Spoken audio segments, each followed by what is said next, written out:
Hello everyone, I hope you guys are doing well and are safe. So today let us continue with our chapter, the Harappan Civilization, the first chapter of class 12 history, the Harappan Civilization. And this is going to be the third part of the video, okay? So today's topic is like one of the most important topics, at least in my opinion, that is the Mohenjo-daro, a planned urban center. सो मोहेंजोदारो जो है वो Harappan civilisation, Indus valley civilisation का एक सबसे famous site था. Okay, although Harappa was the first site to be discovered and which is why the Indus Valley civilization is named as Harappan civilization, but Mohenjo-daro is the most well known site. Okay, keep that in mind. Second is urban centre. Okay, Mohenjo-daro में अभी हम लोगों को urban centre, town planning देखने को मिलेगा. Town planning in the sense, अभी देखो हम लोगों का जो पूरा एक स्टेट है उसको डिस्ट्रिक्ट्स में डिवाइड किया गया है और कंट्री को स्टेट्स में डिवाइड किया गया है, स्टेट्स को डिस्ट्रिक्ट में डिवाइड किया गया है. और वैसे ही डिस्ट्रिक्ट वाइज बहुत सारा प्लानिंग इन्वॉल्व होता है, एजुकेशनल सेक्टर पे, हॉस्पिटैलिटी पे.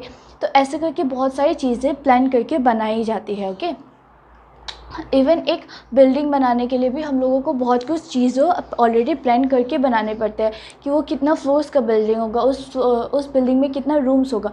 तो उसी तरह मोहेंजोदारो में भी जब ये प्लान हुआ था, मोहेंजोदारो सिटी जब ये प्लान हुआ था, तब उसमें बहुत सारी चीज़ें इन्वॉल्व थी. बहुत डिटेल ढंग से उसका प्लान बनाया गया था उस ज़माने में भी. And another thing to be noted here is that Harappa जो है वो हड़प्पन सिविलाइजेशन का फर्स्ट साइट था जो डिस्कवर हुआ, लेकिन वहाँ पे लुटेरों ने फिर इतना आग वाग जला दिया गया तो उसका वजह से उस साइट को प्रिजर्व नहीं किया गया. उसका वजह से हम लोगों को हड़प्पा के बारे में इतना इन्फॉर्मेशन नहीं मिला है जितना हम लोगों को मोहेंजोदारो के बारे में है. तो मोहेंजोदारो का जो टाउन था, जो अर्बन सेंटर था, उसको हम लोग बेसिकली टू टाइप्स में डिवाइड कर सकते हैं, which is the citadel and the lower town respectively. Citadel, okay, अभी देखो, अभी हम लोग का एक घर है, हाँ सपोज़, तो उस घर में I am talking about Hindus. Okay, तो उस घर में एक मंदिर होता है जो जहाँ पे रिचुअल्स परफॉर्म करते हैं हम लोग, पूजा पाठ वगैरह जो भी होता है उस मंदिर में हम लोग परफॉर्म करते हैं. तो सिमिलरली ये सिटाडल वैसा था. और lower town was the residential area जहाँ पे लोग रहा करते थे. तो अभी हम लोग सिटाडल और लोअर टाउन को डिटेल में समझने का ट्राई करते हैं. Citadel, smaller but higher. Okay, citadel और लोअर टाउन दोनों सेपरेट है. हाँ, तो ये सपोज सिटाडल है और ये लोअर टाउन है. सिटाडल जो है वो बहुत छोटा था as compare to lower town, लेकिन वो बहुत ऊंचा था. उसका height, it's height was more than the lower town. तो उसके बाद वॉल्स था. ये सिटाडल पूरा वॉल्ड किया गया था, चारों तरफ उसके वॉल्स बना दिए गए थे. एंड मड ब्रिक प्लेटफॉर्म्स, और उसका हाइट इसलिए भी है क्योंकि वो मड ब्रिक प्लेटफॉर्म्स में बनाया गया है, एकदम जैसे इंडस वैली सिविलाइजेशन. शायद वहाँ पे ये इसलिए भी बनाया गया होगा मड ब्रिक प्लेटफॉर्म्स में क्योंकि वो Indus valley civilisation Indus river के आसपास में स्टार्ट हुआ था. और हम लोग को पता है कि रिवर के आसपास का जो एरिया होता है हमेशा वो भीगा होता है. It's always wet, I mean most of the time it's always wet. तो क्या होता है, मड ब्रिक प्लेटफॉर्म्स, ब्रिक्स जो मड के बने हुए होते हैं उसके ऊपर बनाया गया था. और या that's all. And lower town क्या होता है, लोअर टाउन बहुत बड़ा एरिया है, एटलीस्ट सिटाडल से बड़ा एरिया है, लेकिन हाइट में सिटाडल से छोटा होता है. एंड लोअर टाउन भी सिटाडल की तरह है, वॉल है, चारों तरफ से वॉल से घेरा गया है इसको. उसके बाद यहाँ पे लोअर टाउन में हम लोगों को टाउन प्लानिंग देखने को मिलता है, टाउन प्लानिंग का असली रूप वी कैन से. ओके, तो first one is mobilisation of labour. Mobilisation of labour मतलब हम लोगों को सपोज़, हाँ, अगर हम लोग एक बिल्डिंग बना रहे हैं, अगर हम लोग एक बिल्डिंग कंस्ट्रक्ट कर रहे हैं तो उसके लिए हम लोगों को वर्कर्स चाहिए, वर्कर्स हो, आर्किटेक्ट्स हो, हम लोगों को वो सब चाहिए. तो वैसे ही मोहेंजोदारो में बहुत सारे लेबर्स को एम्प्लॉय किया गया था मोहेंजोदारो बनाने में. Okay, this was the first thing. Platforms were put in place. Okay, तो जैसे हम लोगों को एक बेस चाहिए, एक फाउंडेशन बनाना चाहिए बिल्डिंग वगैरह या फिर कुछ भी घर वगैरह बनाने के लिए, तो वैसे ही platforms were put in place first. तो प्लेटफॉर्म्स बनाया गया था, बहुत सारे लेबर थे, जगह लोअर टाउन का एरिया बहुत बड़ा था, तो जिसकी वजह से बहुत सारे लेबर की ज़रूरत पड़ी. उसके बाद प्लेटफॉर्म्स बनाए गए, जब लेबर्स आने लगे, जब लेबर्स हो गया तैयार, तो तब प्लेटफॉर्म्स बन गया था। ओके, लेबर्स ने प्लेटफॉर्म बनाना शुरू किया। उसके बाद ओके, जो ये प्लेटफॉर्म्स बनाने के बाद ना हम लोगों का जो बिल्डिंग कंस्ट्रक्शन का था, वो ये प्लेटफॉर्म्स जहाँ जाते वहाँ पे रिस्ट्रिक्ट हो गए थे, restricted to a fix area. मतलब समझ रहे हो ना कि टाउन प्लानिंग इन्वॉल्व है इसमें। अगर अभी हम लोग जहाँ तहाँ पे भी बिल्डिंग्स बनाना या टाउन्स बनाना या विलेज बनाना अपना मन मर्जी से नहीं कर रहे, हम लोग पहले लेबर्स को एम्पावर कर रहे, एम्प्लॉय कर रहे हैं। ओके, उसके बाद हम लोगों ने प्लेटफॉर्म्स बिछाया। उसके बाद प्लेटफॉर्म्स बिछाने के बाद जहाँ जहाँ पे हम लोगों ने प्लेटफॉर्म्स बिछाया है वहाँ पे हम लोगों ने कंस्ट्रक्शन का काम स्टार्ट किया, and it was restricted to a fixed area. Okay, now next is bricks of standardise ratio. Okay, अभी देखो उस ज़माने में, अभी तो हम लोगों का बहुत सारा इंडस्ट्रीज़ वगैरह होने लगा है जहाँ पे ब्रिक्स मैन्युफैक्चर होता है, और मशीन्स के थ्रू वो ब्रिक्स को एक ही साइज़, सेम साइज़ में देखा जाता है। It's completely normal. लेकिन उस टाइम में जहाँ पे कोई मशीन्स इतना एडवांस, इतना डेवलप टेक्नोलॉजी नहीं था, लेकिन उसके बावजूद bricks were of a standardise ratio, एक पार्टिकुलर रेशियो में, लाइक 4:5 और 2:3, ऐसा एक पार्टिकुलर रेशियो में ब्रिक्स को मोहनजोदारो में मोहनजोदारो का घर का ब्रिक्स में ऐसा देखा गया है। Okay, so this is about Mohenjodaro, the introduction part. Now laying out drains, नाला। हाँ, अभी हम लोगों को देखो, अभी अगर आप लोग टाउन्स या सिटीज़ में रिसाइड करते होगे तो आप लोगों को पता होगा, टाउन्स या सिटीज़ में ही नहीं, विलेजेस में भी इवन, तो आप लोगों को पता होगा कि हम लोगों को एक नाला चाहिए होता है घर के साइड में। स्पेशली सिटीज़ में ये देखने को मिलता है कि घर के साइड में जो नाला अटैच होता है, जो ओके, नाला वगैरह वगैरह होता है, तो वो हमेशा घर से कनेक्ट होता है। उसी तरह मोहनजोदारो में भी ऐसा केयरफुली प्लान ड्रेनेज सिस्टम देखने को मिलता था। इवन वो इतना प्लान था कि उसका डिज़ाइन, उसका आर्किटेक्चर देख के ऐसा लगेगा आप लोगों को कि पहले ड्रेनेज सिस्टम को पहले बिठाया गया है, पहले नालों को बनाया गया है, उसके बाद घरों को बनाया गया है। क्योंकि हर एक घर में हम लोगों को, ऑलमोस्ट मोहनजोदारो का हर एक घर में नाला जो था वो कनेक्टेड था, कोई पाइप के थ्रू या ऐसे घर से और नाला से कनेक्टेड था। ओके, तो एक पार्टिकुलर ग्रिड पैटर्न में बनाया गया था उसको, राइट, जो कि राइट एंगल्स में था। So yeah, this is all about laying out drains. Now domestic architecture, lower town. Okay, अभी हम लोग लोअर टाउन को थोड़ा और डिटेल में पढ़ेंगे। लोअर टाउन को डिटेल में पढ़ेंगे इन द सेंस, अभी तक हम लोगों ने बिगर पिक्चर को देखा है, लोअर टाउन का ओवरऑल स्ट्रक्चर कैसा था। अभी हम लोग डोमेस्टिक ढंग से पढ़ेंगे, जहाँ पे लोअर टाउन का एक एक घर कैसा बनता था, या most of the houses in the lower town, how were they made, how were they constructed, what was their architecture. तो first thing is residential buildings. तो हम लोगों ने पहले भी पढ़ा था कि लोअर टाउन रेसिडेंशियल जगह है जहाँ पे लोग रहते हैं। ओके, सो रेसिडेंशियल बिल्डिंग्स था वहाँ पे, और सेंटर्ड ऑन कोर्टयार्ड। तो यहाँ पे जैसे कोर्टयार्ड आप लोग समझ सकते हो जैसे लिविंग रूम के टाइप था। हाँ, तो एक घर होता था जिसमें कोर्टयार्ड बीच में होता था और उसके चारों तरफ रूम्स होता था। Suppose this is courtyard, so there would be rooms on all the 4 sides, ऐसा टाइप का था। ओके, और ये कोर्टयार्ड मेनली सेंटर था कुकिंग और वीविंग। समर सीज़न होने से उनका खाना बनाना या कपड़ा सिलाई करना, ये सब काम कोर्टयार्ड में होता था, स्पेशली समर सीजन्स में जब गर्म होता था बहुत ज़्यादा। This is done. Next is privacy. Okay, तो तब उस ज़माने में भी, आजकल का ज़माना में तो फिर भी ठीक है, फेस डिटेक्टर वगैरह वगैरह इतना सारा एडवांस टेक्नोलॉजी है, लेकिन उस ज़माने का प्राइवेसी कैसा था देखो। No windows on the ground floor.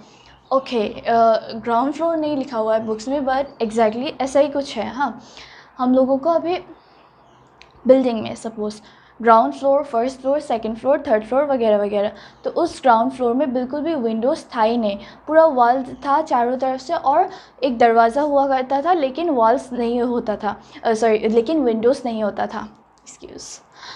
उसके बाद मेन एंट्रेंस जो है, अभी हम लोग को दरवाज़ा खोलते ही हम लोगों को घर के पूरा अंदर में क्या क्या हो रहा है वो सब देखने को नहीं मिलता था। हाँ, घर का स्ट्रक्चर कुछ ऐसा था कि उसका प्राइवेसी को मेंटेन करते हुए, हाँ, ग्राउंड फ्लोर में कोई विंडोज़ नहीं है, और साथ ही साथ में जो घर का जो मेन एंट्रेंस है वो पूरा घर का व्यू नहीं दिखाता है हम लोगों को कि इस साइड इस कोना में ये, इस कोना में किचन है, इस कोना में लिविंग रूम है, कुछ व्यू नहीं दिखाता है, डायरेक्ट व्यू नहीं दिखाता है. Okay, so privacy was one of the most important factors. Second is fourth factor is bathroom in every house. Okay, अभी हम लोगों ने बहुत सारे हिंदी मूवीज़ में देखने से आप लोग देखना कि जो रूरल एरियाज़ है, बहुत सारा हिंदी मूवीज़ में दिखाता है कि जो रूरल एरियाज़ है उन सब में प्रॉपर बाथरूम का या वॉशरूम फैसिलिटीज़ वो सब नहीं होता है. लेकिन तब मोहनजोदारो में क्या होता था, हर एक घर में, आई रिपीट, हर एक घर में बाथरूम्स देखने को मिलता था हम लोगों को. उसके बाद जो बाथरूम से जो ड्रेन्स के साथ जो सड़क की तरफ जो ड्रेन्स है उनसे कनेक्ट किया जाता था एक पाइप के थ्रू या कोई भी ऐसा मीन्स के थ्रू. ओके, तो देखा. उसके बाद रिमेन्स ऑफ स्टेयरकेसेस सीढ़ी. कुछ घरों में हम लोगों को स्टेयरकेसेस देखने को मिलता है, सीढ़ी चढ़ने के लिए, फर्स्ट फ्लोर से सेकंड फ्लोर में चढ़ने के लिए, ग्राउंड फ्लोर से फर्स्ट फ्लोर में चढ़ने के लिए, ऐसा हम लोगों को सीढ़ी देखने को मिलता है कुछ घरों में लोअर टाउन का. Okay, wells. और वेल्स कुआं जो है वो मोहनजोदारो को ऑलमोस्ट हर एक घर में देखने को मिलता है. और एस्टिमेशन बनाया गया है कि मोहनजोदारो में total number of wells was around 700. So yeah, this is all that we are going to discuss in domestic architecture and laying out drains. Next we will go in detail with citadel. Lower town हम लोगों ने discuss कर लिया, अभी हम लोग citadel को discuss करते हैं.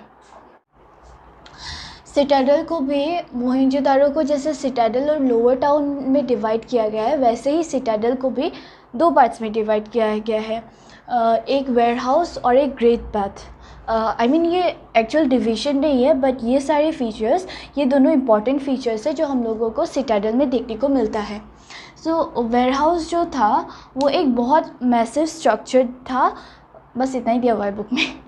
ओके, तो ये वेयर हाउस जो था वो एक बहुत बड़ा स्ट्रक्चर था और जिसका हम लोगों को सिर्फ लोअर ब्रिक पोर्शंस मिलता है. हम लोगों ने पढ़ा था पहले कि सिटाडल जो है वो मड ब्रिक प्लेटफॉर्म्स में बनाया हुआ था, उसके आगे एक लेयर था जिसकी वजह से सिटाडल का हाइट था, हाँ, क्योंकि वो मड ब्रिक प्लेटफॉर्म्स में बनाया गया था तो उसकी वजह से सिटाडल ऊंचा हुआ करता था.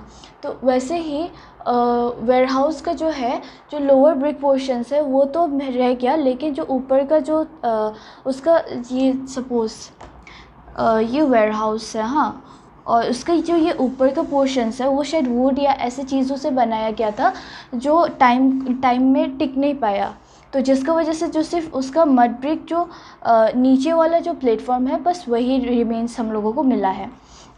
ओके, सो वेयर हाउस में के लिए इतना ही दिया हुआ है. उसके बाद great bath. Okay, great bath ये बहुत इंटरेस्टिंग भी है अगर आप लोग समझोगे, थोड़ा कंफ्यूजिंग भी होगा अगर आप बुक पढ़ोगे, तो आप लोगों को थोड़ा सा कंफ्यूजिंग भी लगेगा बीच बीच में ये वाला पार्ट. तो ग्रेट बाथ, आप लोगों ने सब मोहनजोदारो वाला मूवी देखा है, वो ऋतिक रोशन का movie, I hope you guys remember. तो उसमें एक सीन होता है जहाँ में ऋतिक रोशन राजकुमारी से मिल रहा होता है और वो लाइक जब राजकुमारी नहाने के लिए जो ग्रेट बाथ, वो एक रिचुअलिस्टिक बाथ था, तो वहाँ पे जो उतरता है वो उसी चीज़ को ग्रेट बाथ कहते हैं. और ये क्या था, एक लार्ज रेक्टेंगुलर टैंक था, हाँ, एक रेक्टेंगल शेप में एक टैंक था जिसका चारों तरफ, ये सपोज ग्रेट बाथ है, इसका चारों तरफ कॉरिडोर्स हुआ करता था और तीन साइड्स में रूम होता था. तीन साइड्स में रूम क्योंकि एक साइड से एंट्रेंस के लिए भी तो चाहिए ना, और इसका नॉर्थ की तरफ और इसका साउथ की तरफ, दोनों तरफ स्टेयर्स हुआ करता था. This is all and special ritual बात. तो क्योंकि ये इतना सारा, और हाँ sorry I forgot to mention one more thing कि यहाँ पे यहाँ से सपोज़ ग्रेट बाथ, हाँ, अभी हम लोग बाथिंग कर लेगा तो ऑब्वियसली वो पानी गंदा हो जाएगा, या रिचुअल्स में हम लोग अगर यूज़ कर लेते हैं तो वो पानी नदी में भी ना, गंगा नदी के आसपास में आप देखोगे तो वो पानी गंदा हो जाता है, लेकिन उस पानी को फ़िल्टर नहीं किया जाता है. लेकिन रेक्टेंगुलर बाथ, ग्रेट बाथ में क्या होता था, वो पानी अगर हम लोग एक बार यूज़ कर लिया रिचुअल्स के लिए तो ऑब्वियसली वो पानी गंदा हो जाता था. तो उस पानी को साफ़ करने के लिए एक ड्रेन कनेक्ट होता था, ग्रेट बाथ से एक ड्रेन डायरेक्टली कनेक्ट होता था, तो जिसका वजह से ग्रेट बाथ साफ़ रहता था। एक रिचुअल के बाद उसका पानी ड्रेन्स में बह जाता था, तो जिसका वजह से वो साफ़ रहता था। तो ये था, तो इतना सारा फीचर्स की वजह से जो आर्कियोलॉजिस्ट है, जो सर्वेयर्स है, उन लोगों ने हम लोगों को ये एस्टिमेशन बनाया है, एक कैलकुलेटेड वो दिया है एविडेंस कि ये स्पेशल रिचुअल बाथ के लिए बनाया हुआ था, किसी रिचुअल्स का, कोई पूजा पाठ के लिए ये ग्रेट बाथ को बनाया गया था, क्योंकि इसके इतना सारे स्पेशल फीचर्स हम लोगों को देखने को मिलता था। और ये ग्रेट बाथ अपनी तरह का एक ही था, लेकिन इसमें इतना सारा फीचर्स था कि उसके तीनों तरफ रूम है, उसका एक एंट्रेंस है, कि उसका नॉर्थ और साउथ दोनों की तरफ से फ्लाइट ऑफ स्टेयर्स है। फ्लाइट ऑफ स्टेयर्स मतलब कुछ स्टेप्स है, कुछ सीढ़ियाँ है, नॉर्थ की तरफ से भी और साउथ की तरफ से भी। तो yeah, that's all for this video. I hope you guys enjoyed learning history.